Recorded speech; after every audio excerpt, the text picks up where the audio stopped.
जय हिंद। आज के पहले वीडियो में हम वैदिक काल के बारे में पढ़ रहे थे। वैदिक काल यानी 1500 ईसा पूर्व से लेकर 600 ईसा पूर्व के बीच के समय को हम वैदिक काल कहे थे। तो वैदिक काल को दो भागों में कौन कौन सा, पहला है ऋग वैदिक काल, दूसरा उत्तर वैदिक काल। ऋग वैदिक काल का टाइम पीरियड जो था वो था 1500 ईसा पूर्व से 1000 ईसा पूर्व के बीच के समय को ऋग वैदिक काल कहा गया। कौन सा काल? ऋग वैदिक काल 1500 से 1000 ईसा पूर्व के बीच के समय को, और 1000 से 600 ईसा पूर्व के बीच के समय को उत्तर वैदिक काल कहा गया। कौन सा काल? 600 ईसा पूर्व से मतलब 1000 ईसा पूर्व से 600 ईसा पूर्व के बीच के समय को उत्तर वैदिक काल कहा गया। अब हम ऋग वैदिक काल में लगभग पढ़ चुके थे।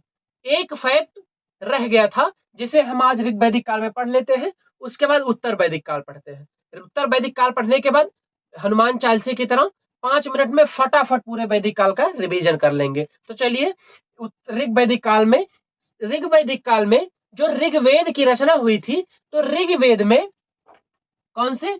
ऋग्वेद के 7वें मंडल में, ऋग्वेद के 7वें मंडल में एक युद्ध का वर्णन है। युद्ध का वर्णन है जिसका नाम दशराग्य का युद्ध है। क्या नाम है? दशराग्य का युद्ध। ये दशराग्य का युद्ध जो था, ये इसका जानकारी हमें ऋग्वेद के 7वें मंडल से मिलती है। रावी नदी के किनारे पर हुआ था। कौन सी नदी? रावी यानी परुशणी नदी के किनारे हुआ था। ये किसके किसके बीच? सुदास, किसके बीच? सुदास और 10 जनों के बीच। सुदास और 10 जनों के बीच। किसके किसके? सुदास और 10 जनों के बीच। इसका वर्णन ऋग्वेद के 7वें मंडल में है। रावी यानी परुशणी नदी के किनारे दशराग्य युद्ध हुआ था और सुदास और 10 जनों के बीच ये युद्ध हुआ था। चलिए, अब ऋग वैदिक काल हम समाप्त कर चुके, अब उत्तर वैदिक काल पढ़ते हैं। चलिए, अब हम उत्तर वैदिक काल की विशेषताएं पढ़ते हैं।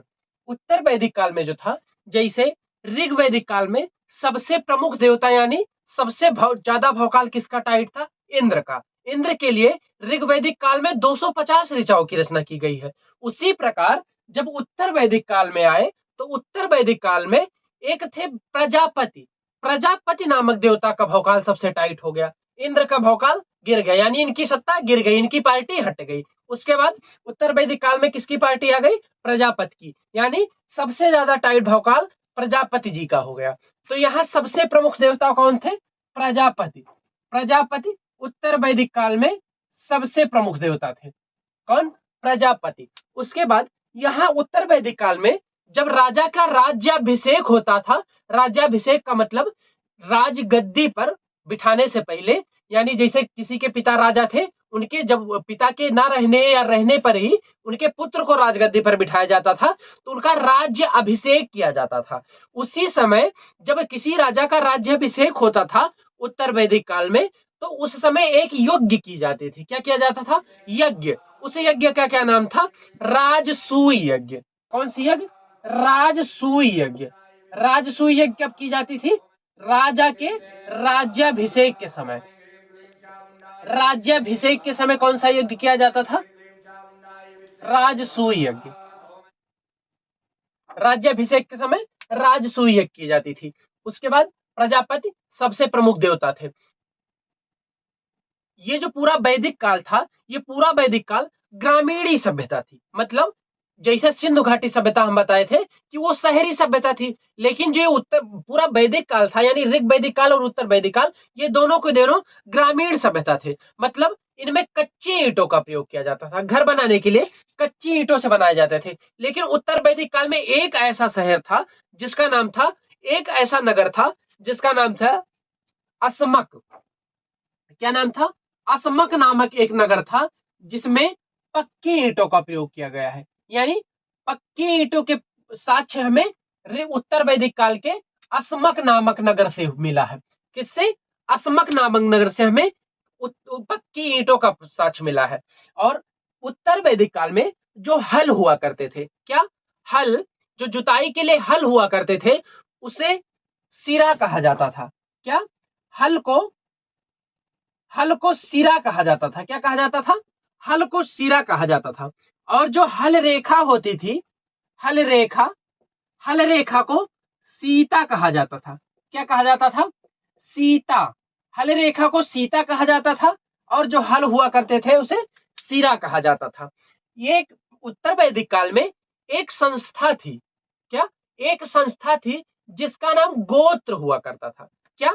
गोत्र नाम की एक संस्था हुआ करती थी। कहां पर? उत्तर वैदिक काल में। क्या? गोत्र नाम की एक संस्था हुआ करती थी। इंपॉर्टेंट सबसे यह है कि ये जो उत्तर वैदिक काल वाले थे, इन्होंने एक खोज की थी। किस चीज की? एक धातु की खोज थी जिसका नाम ये लोहा है। लोहे की खोज उत्तर वैदिक काल के लोगों ने की थी, लेकिन इन्होंने उसका नाम श्याम अयस्क रखा था। क्या? इन्होंने लोहे की खोज की थी। किसकी? लोहे की खोज की थी और उसका नाम श्याम अयस्क रखते थे। ये लोग श्याम अयस्क बोलते थे लोहे को। और तांबे की खोज तो पहले हुई थी, मतलब नवपाषाण में ही बता चुके थे, लेकिन उत्तर वैदिक काल में लोहे की भी खोज हो चुकी थी। अब हम उत्तर वैदिक काल के कुछ ग्रंथ देख लेते हैं। क्या? उत्तर वैदिक काल के कुछ ग्रंथ देख लेते हैं। उन ग्रंथों में पहला जैसे उपनिषद। उपनिषद इनकी रचना उत्तर वैदिक काल में हुई है। उपनिषदों की रचना उत्तर वैदिक काल में हुई है। उपनिषदों की संख्या कितनी है? उपनिषदों की संख्या 108 है। कितने उपनिषद हैं? 108 उपनिषद है। उपनिषदों की संख्या 108 है। ये जो सारनाथ में अशोक स्तंभ मिला है, तो ये जो स्तंभ लेख मिला है, इसके नीचे लिखा हुआ है सत्यमेव जयते, यानी सत्य की हमेशा विजय होती है।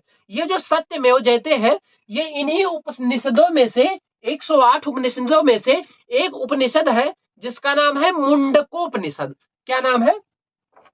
मुंडकोपनिषद। मुंडकोपनिषद से लिया गया है। क्या? सत्यमेव जयते। मुंडकोपनिषद से क्या लिया गया है? सत्यमेव जयते। सत्यमेव जयते कहां से लिया गया है? 108 उपनिषदों में से एक उपनिषद है जिसका नाम है मुंडकोपनिषद। मुंडकोपनिषद से सत्यमेव जयते लिया गया है। और इसके बाद आते हैं महाकाव्य। क्या आते हैं? महाकाव्य।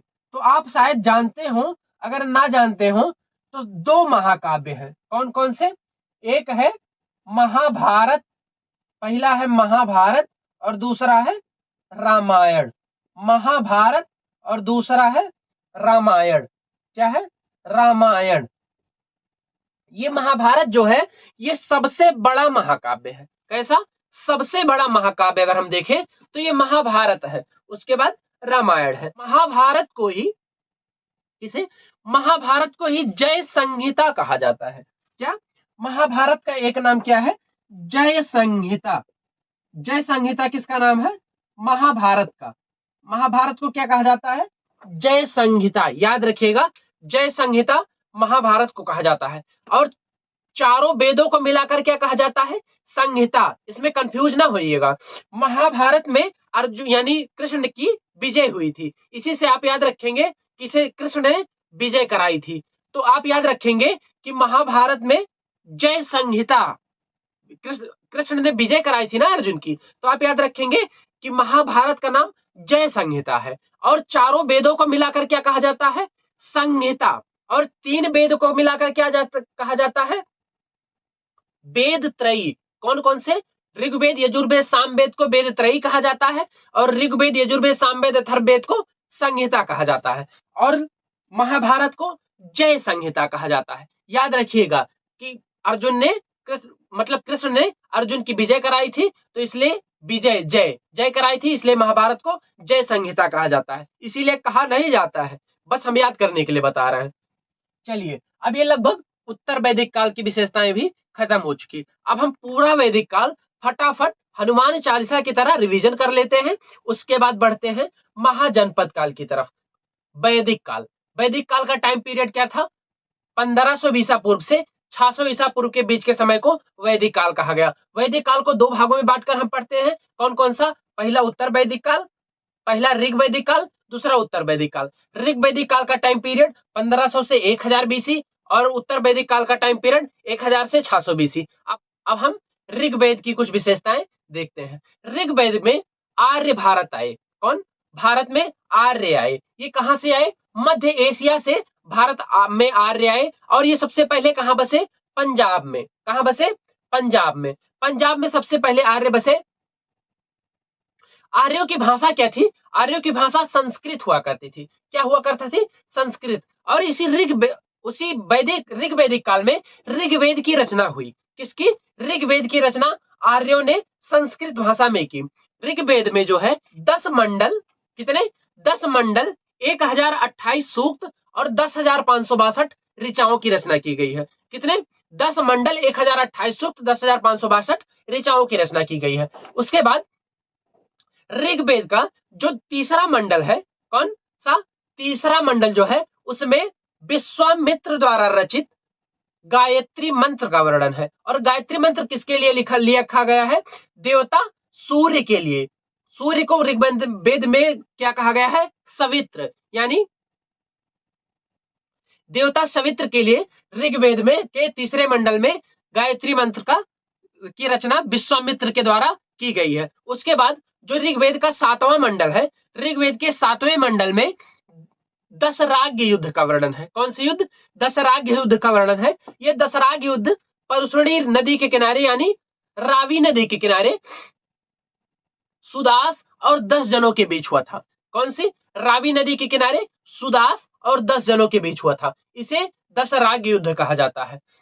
अब ऋग्वैदिक काल में जो गाय होती थी उसे अघन्य नाम से जाना जाता था। कौन से नाम से? अघन्य नाम से। अघन्य का शाब्दिक अर्थ होता है ना मारने योग्य, यानी जिसे मारा ना जा सके उसे अघन्य कहा जाता था। उस काल में ये गाय इतनी इंपॉर्टेंट होती थी, जैसे आज लोगों के लिए पैसा और जमीन इतनी इंपॉर्टेंट है, वैसे ऋग्वैदिक काल में गाय इतनी इंपॉर्टेंट हुआ करती थी। तो गाय के लिए युद्ध हुआ करता था, यानी अगर गाय गायब हो जाती थी तो उसी के लिए युद्ध हुआ करता था। तो युद्ध को भी गविष्ट शब्द से प्रयोग किया जाता था। युद्ध के लिए गविष्ट शब्द का प्रयोग किया जाता था। गविष्ट शब्द का शाब्दिक अर्थ ही गाय की खोज हुआ करती थी, क्योंकि जैसे आज कोर्ट पूरा भरा हुआ है जमीनों के विवाद से, उसी प्रकार उस समय जितने युद्ध होते थे वो गायों की खोज में ही हुआ करते थे। गाय ही गायब हो जाया करती थी। गाय बहुत अमूल्य चीज हुआ करती थी, इसीलिए इसे गविष्ट शब्द कहा गया है। अब जो आर्य हुआ करते थे, यानी जो मध्य एशिया से आकर पंजाब में सबसे पहले बसे, फिर पूरे भारत में हो गए, वो ये लोग सबसे पहले, मतलब इनका सबसे प्रिय पान क्या था? पान मतलब पीने वाली वस्तु क्या थी? वो थी सोमरस। क्या थी? सोमरस। सोमरस जो था ये वनस्पतियों से प्राप्त किया जाता था। और ये लोग जो थे अपने मनोरंजन के लिए ये लोग घुड़दौड़, रथ दौड़ और संगीत सुना करते थे। क्या क्या? घुड़दौड़, रथ दौड़ और संगीत सुना करते थे। ये आर्य जो थे, यानी ये ऋग्वैदिक काल जो था ये पितृसत्तात्मक समाज था। कैसा? ऋग्वैदिक काल पितृसत्तात्मक समाज था। पितृसत्तात्मक का मतलब, जैसे अगर आज कोई आपसे पूछे कि आप किसके बेटे या किसकी बेटी हैं, तो आप अपने पापा का नाम बताएंगे। इसी प्रकार ऋग्वैदिक काल में भी था। वहां भी लोग समाज पिता के सत्ता पर था। और जो सिंधु घाटी सभ्यता हम आपको बताए थे, सिंधु घाटी सभ्यता में मातृसत्तात्मक था। ऋग्वैदिक काल में सबसे प्रिय देवता जो थे वो इंद्र को माना गया है। किसे? इंद्र को सबसे प्रिय देवता ऋग्वैदिक काल में माना गया है। चलिए, अब लगभग हम पूरा ऋग्वैदिक काल रिवीजन कर चुके। अब हम उत्तर वैदिक काल का रिवीजन करते हैं। ये उत्तर वैदिक काल जो है, उत्तर वैदिक काल का टाइम पीरियड 1000 से 600 ईसा पूर्व तक, 1000 से 600 ईसा पूर्व के बीच के समय को उत्तर वैदिक काल के नाम से जाना जाता है। उत्तर वैदिक काल में जो था, जैसे ऋग्वैदिक काल में इंद्र सबसे प्रिय देवता थे, उनके लिए 250 ऋचाओं की रचना ऋग्वेद में की गई है, 250 ऋचाओं की रचना। उसी प्रकार से उत्तर वैदिक काल में प्रजापति का सबसे टाइट भौकाल था। यही 8 फॉर्चूनर लेके चलते थे उस समय। उस समय उनका सत्ता था इंद्र का ऋग्वैदिक काल में, वो 8 फॉर्चूनर लेके चलते थे। और उत्तर वैदिक काल में प्रजापति का सत्ता आ गया, यानी इनकी पार्टी जीत गई, ये सत्ता, ये राजा बन गए। तो उत्तर वैदिक काल में सबसे प्रमुख देवता प्रजापति थे। उसके बाद उत्तर वैदिक काल में जब राज्याभिषेक किसी राजा का हुआ करता था, तो उस समय एक राजसूई नामक यज्ञ हुआ करती थी। क्या नाम था? राजसूई। ये उत्तर वैदिक काल और ऋग्वैदिक काल जो दोनों थे, ये ग्रामीण सभ्यता थी, इसीलिए यहाँ कच्ची ईंटों के घर बनाए जाते थे, यानी मिट्टी से घर बनाए जाते थे। लेकिन उत्तर वैदिक काल में एक नगर मिला है जिसका नाम था अस्मक। क्या नाम था? अस्मक, अस्मक में पक्की ईंटों का प्रयोग मिला है। कौन सी ईंटें? पक्की ईंटों का प्रयोग केवल अस्मक नामक नगर में, उत्तर वैदिक काल के अस्मक नामक नगर में पक्की ईंटों का प्रयोग मिला है। उसके बाद उत्तर वैदिक काल में जो हल हुआ करते थे, क्या हल जो हुआ करते थे उसे सिरा कहा गया है। क्या कहा गया है? सिरा।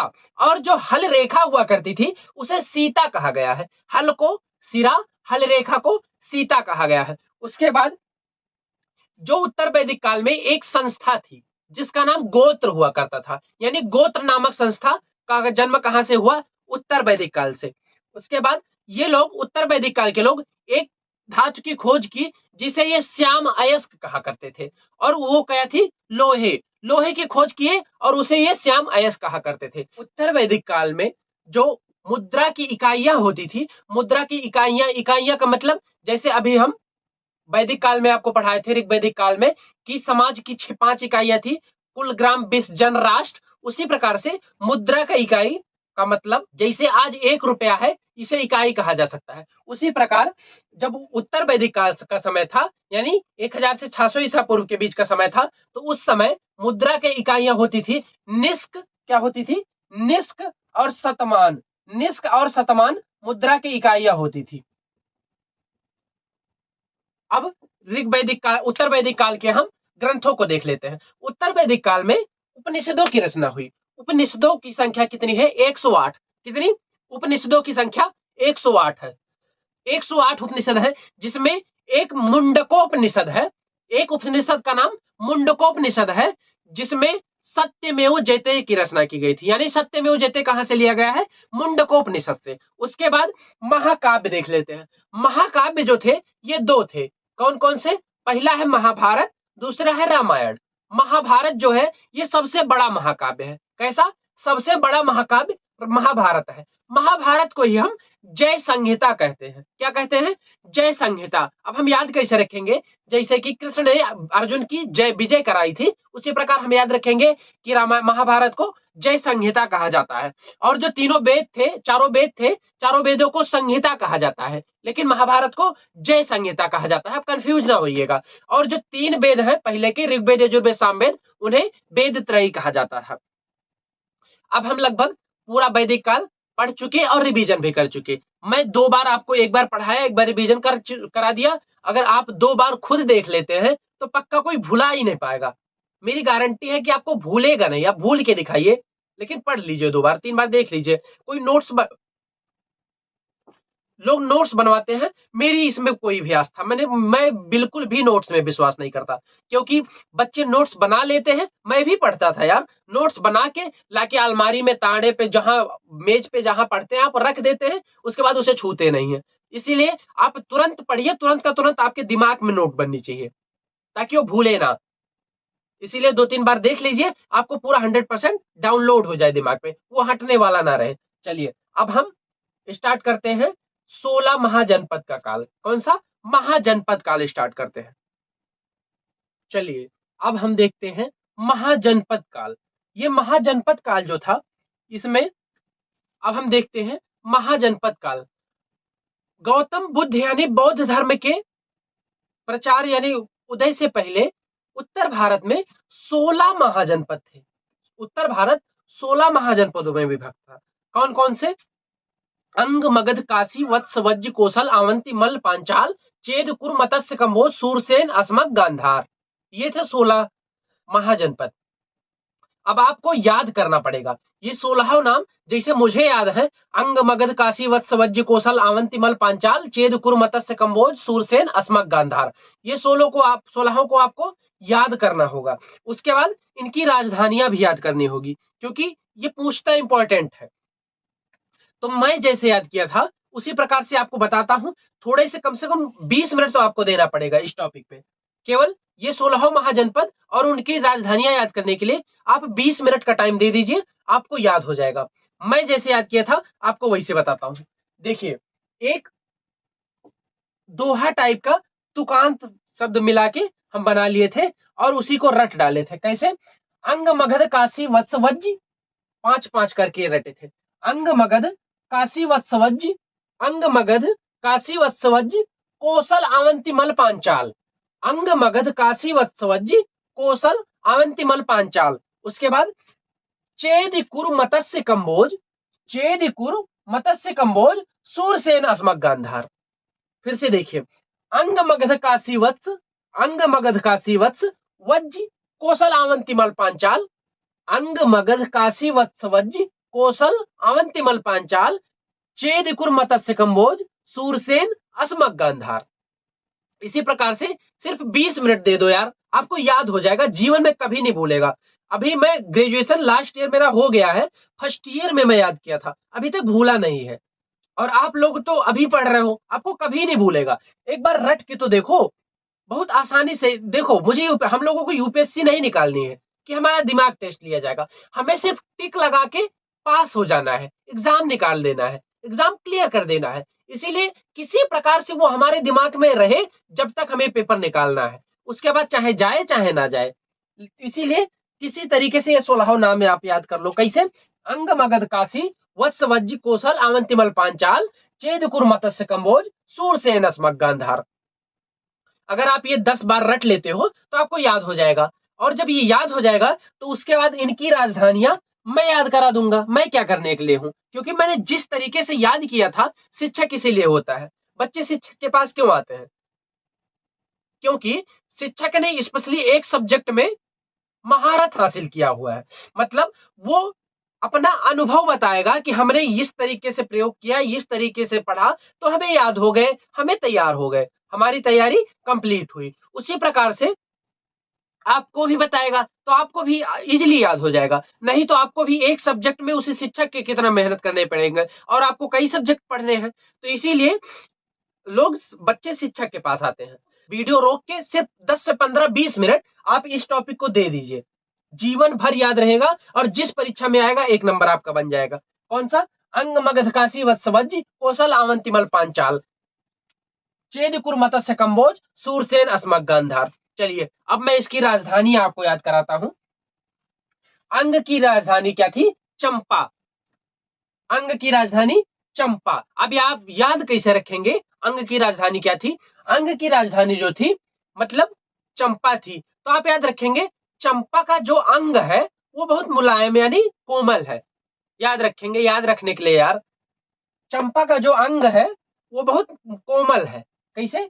चंपा का अंग काफी कोमल है। अंग की राजधानी चंपा। उसके बाद मगध का राजधानी गिरिब्रज, गिरिब्रज यानी या राजगृह। मगध की राजधानी क्या थी?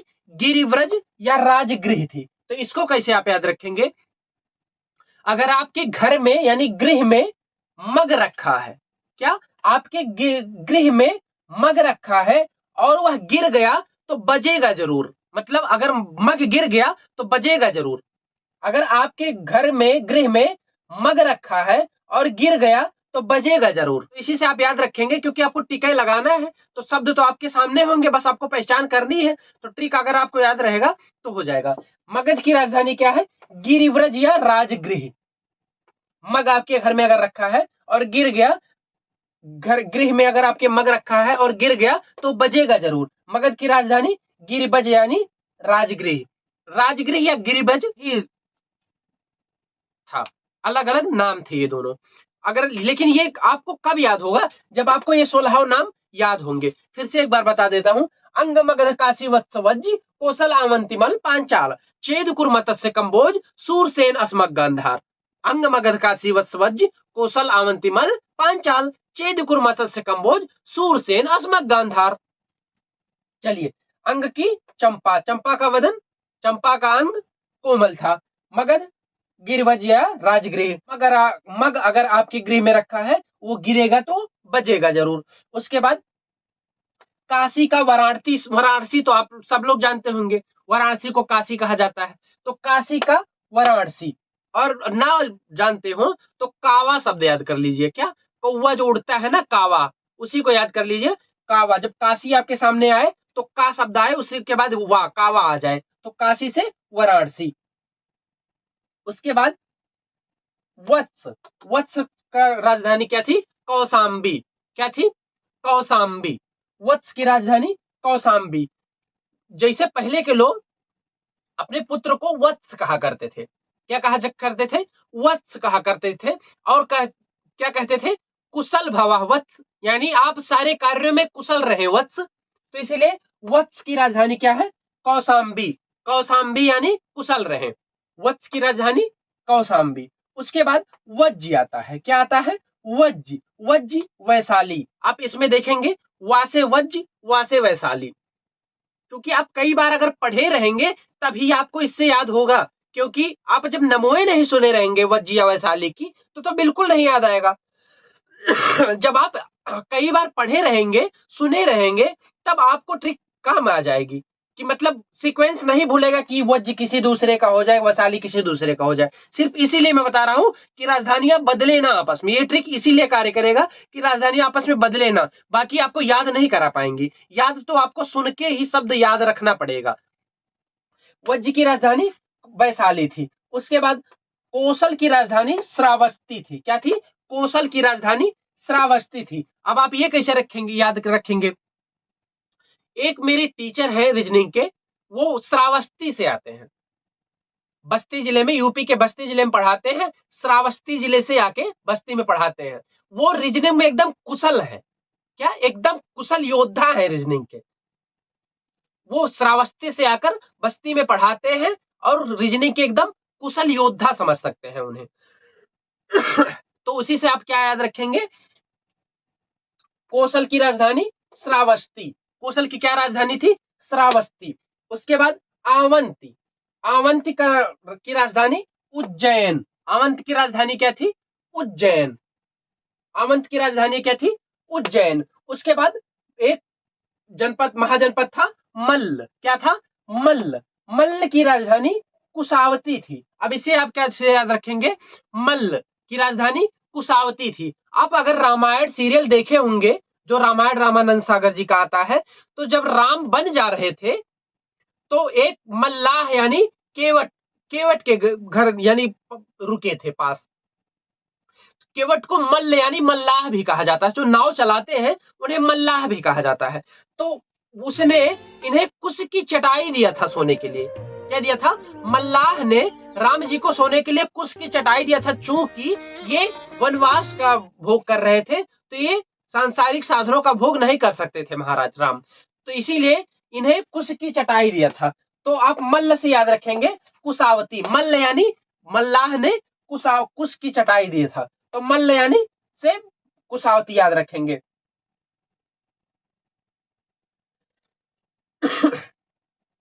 पांचाल। अब आगे क्या है, पांचाल। पांचाल की राजधानी जो थी ये अहिछत्र हुआ करती थी। क्या, पांचाल की राजधानी अहिछत्र हुआ करती थी। आप इसे कैसे याद रखेंगे, ये जो राजा पहले के हुआ करते थे, वो जब चलते थे, यानी पांचाल, जब चाल इनकी होती थी, जब चला करते थे, तो उनके ऊपर छत्र छाए जाते थे। एक आदमी, आप वीडियोस में देखे होंगे, एक आदमी छत्र लेके चला करता है। क्या, राजा चलते समय छत्र लेकर चला करते थे। तो आप पांचाल की राजधानी अहिछत्र याद रखेंगे। उसके बाद चेदी। चेदी की राजधानी शक्तिमती। क्या, चेदी की राजधानी शक्तिमती। उसके बाद कुरु। कुरु की राजधानी क्या है, इंद्रप्रस्थ। क्या है, कुरु की राजधानी इंद्रप्रस्थ। आप महाभारत में सुने होंगे कि कौरव थे। क्या, कौरव और पांडव थे। कौन कौन, कौरव और पांडव। तो कुरु राज्य में जो थे उन्हीं को कौरव कहा गया है, कौरवों के राज्य को ही कुरु कहा गया है। और इंद्रप्रस्थ का नाम भी आप महाभारत में सुने होंगे। महाभारत में ही आप, ये जो कौरवों की राजधानी राज्य था उसे कुरु कहा गया, और महाभारत में ही आप इंद्रप्रस्थ नाम सुने होंगे। तो आप इसी से याद रखेंगे, कुरु की राजधानी इंद्रप्रस्थ है। उसके बाद हम आते हैं मत्स्य। मत्स्य की राजधानी जो है ये विराट नगर है। क्या है, विराट नगर। आप व्हेल मछली देखे होंगे, देखे नहीं होंगे, सुने होंगे कि सबसे बड़ी मछली व्हेल मछली होती है, यानी सबसे विराट क्या होता है, व्हेल मछली सबसे विराट होती है। तो आप उसी से याद रखेंगे, मत्स्य की राजधानी विराट नगर। मत्स्य महाजनपद की राजधानी विराट नगर है। उसके बाद आता है कंबोज।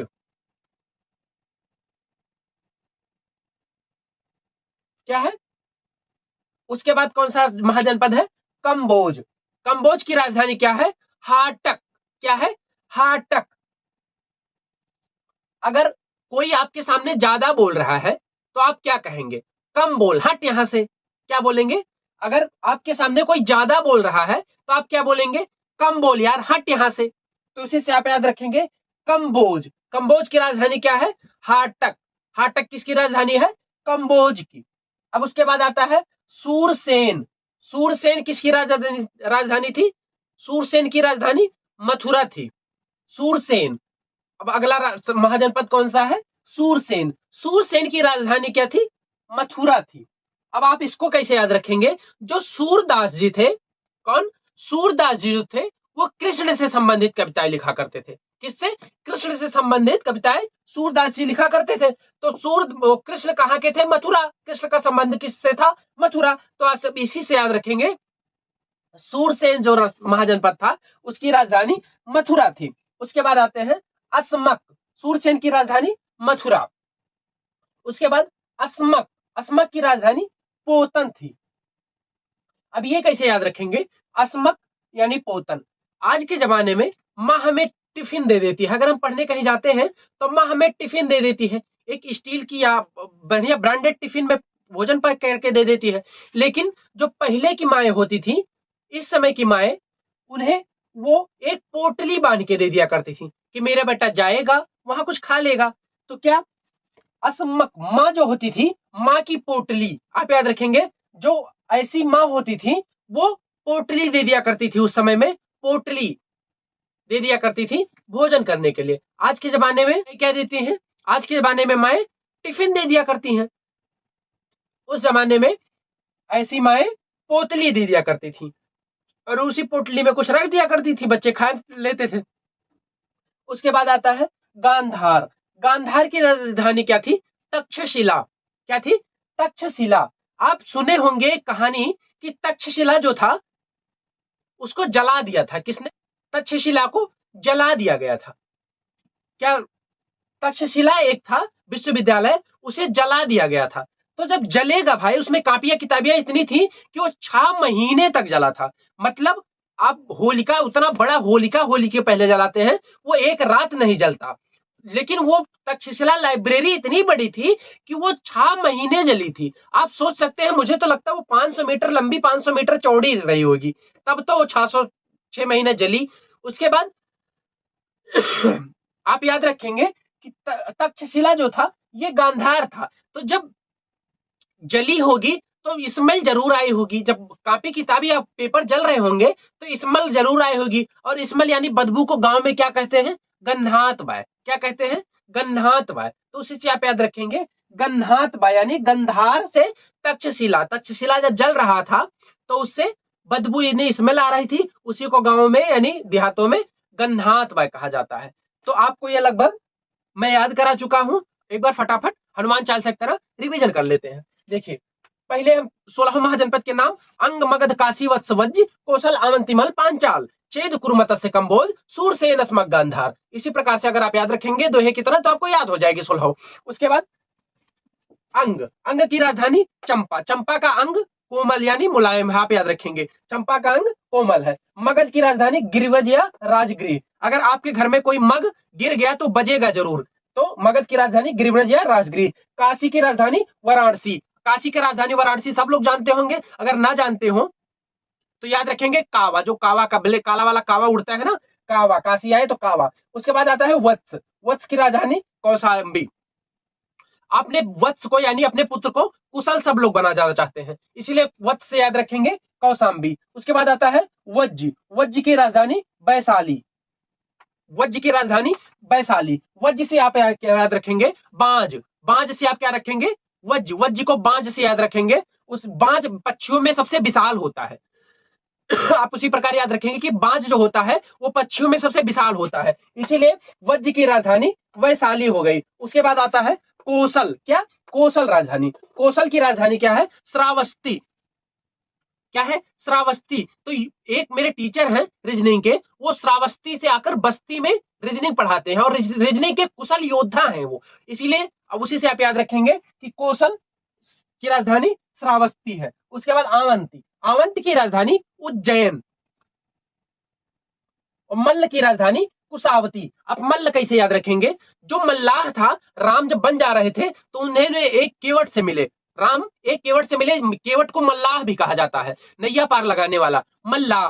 तो मल्ल से आप, उन्होंने उन्हें सोने के लिए कुश की चटैया दी थी, तो उसे से आप याद रखेंगे मल्ल की राजधानी कुशावती है। उसके बाद आता है पांचाल।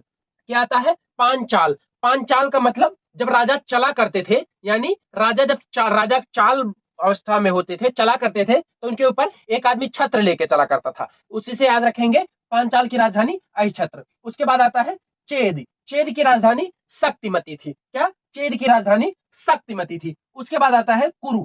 कुरु की राजधानी इंद्रप्रस्थ। तो आप कुरु से याद रखेंगे, जो कौरव थे, कौरव की जो प्रदेश था उसे कुरु कहा जाता है, यानी कुरु प्रदेश में रहने के नाते उन्हें कौरव कहा जाता था। तो और इंद्रप्रस्थ का नाम भी आप महाभारत में सुने होंगे, तो इसी से याद रखेंगे कुरु जो थे इनकी राजधानी इंद्रप्रस्थ थी। इसके बाद आता है मत्स्य। मत्स्य में आप व्हेल मछली सुने होंगे, व्हेल मछली बहुत भारी, बहुत विराट होती है, तो उसी से आप याद रखेंगे मत्स्य महाजनपद की राजधानी विराटनगर थी। उसके बाद आता है कंबोज। अगर कोई आपके सामने ज्यादा बोल रहा है तो आप क्या कहेंगे? हट यहां से, कम बोल, हट यहां से। तो ऐसे याद रखेंगे कंबोज की राजधानी हाटक। उसके बाद आता है सूरसेन। सूरसेन जो सूरदास जी थे, वो कृष्ण के बारे में कविताएं लिखा करते थे, और कृष्ण के बारे में कविताएं लिखने के नाते जो कृष्ण थे वो मथुरा से संबंधित थे, तो उसी से आप याद रखेंगे सूरसेन की राजधानी मथुरा है। उसके बाद आता है अस्मक। असमक, आज की माएं जो होती हैं वो हमें टिफिन पैक करके दे देती हैं, यानी रोटी सब्जी जो कुछ होता है टिफिन में पैक करके दे देती हैं। लेकिन पहले की ऐसी माएं जो होती थी, जो अपने बच्चों से प्यार करती थी, बाकी कुछ माएं तो बच्चे छोड़ के चली जाती हैं, उनकी बात हम नहीं कर सकते, लेकिन जो पहले की ऐसी माएं होती थी वो पोटली में भर के अपने बच्चे को भोजन दे दिया करती थी। पोटली का मतलब एक कपड़े की गठरी में बांध के भोजन दे दिया करती थी। तो इसी से आप याद रखेंगे ऐसी माँ, यानी असमक की राजधानी पोतन। उसके बाद आता है गांधार। गांधार की राजधानी तक्षशिला। तक्षशिला कैसे याद रखेंगे? जो तक्षशिला विश्वविद्यालय था उसे जला दिया गया था, और वह 6 महीने तक जला था, जिससे स्मेल यानी बदबू आ रही थी। गांव में इसे गंधातबा कहा जाता है। क्या? गंधातबा। चलिए, अब रिवीजन भी हो गया, मिलते हैं अगले वीडियो में। जय हिंद। अपने माँ बापू की जान हो तुम, धरती माँ के वीर पुत्र, भारत की पहचान हो तुम। अगर भरोसा है खुद पर, मेहनत करो और सफल बनो, वरना कायर बनकर घर बैठो, तुच्छ नीच इंसान हो तुम।